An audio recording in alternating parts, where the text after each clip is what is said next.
Seduto con le mani in mano sopra una panchina fredda del metro, sei lì che aspetti quello delle 7:30 chiuso dentro il tuo paltò.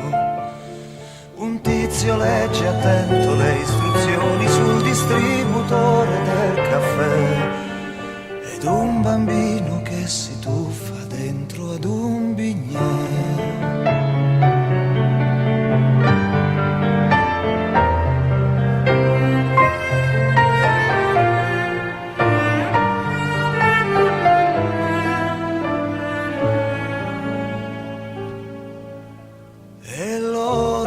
Contro il muro segna l'1:10 da 2 anni in qua.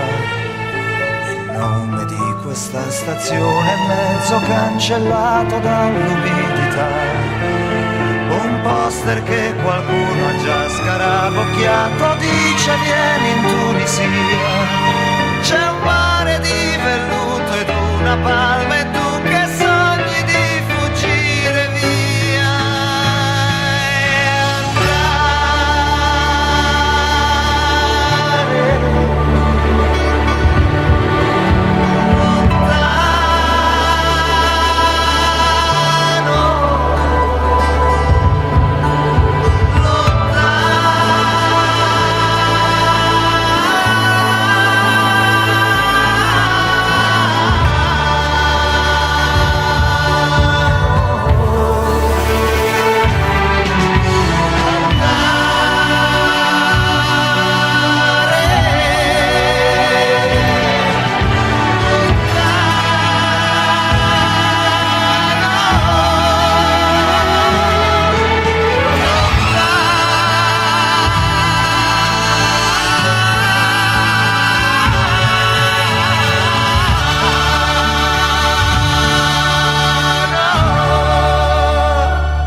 Da una radiolina accesa arrivano le note di un'orchestra jazz.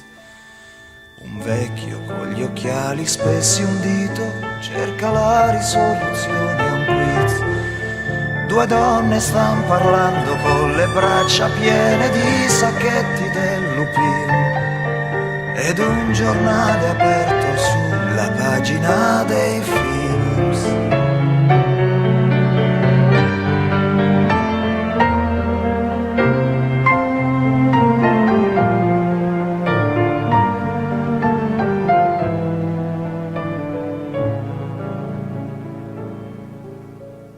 E sui binari quanta vita che è passata e quanta che ne passerà.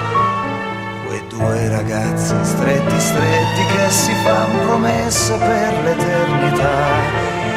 Un uomo si lamenta ad alta voce del governo e della polizia. E tu che intanto sogni ancora, sogni sempre, sogni di fuggire via.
Sei lì che aspetti quello delle 7:30 chiuso dentro il tuo paltò, seduto sopra una panchina fredda del metro.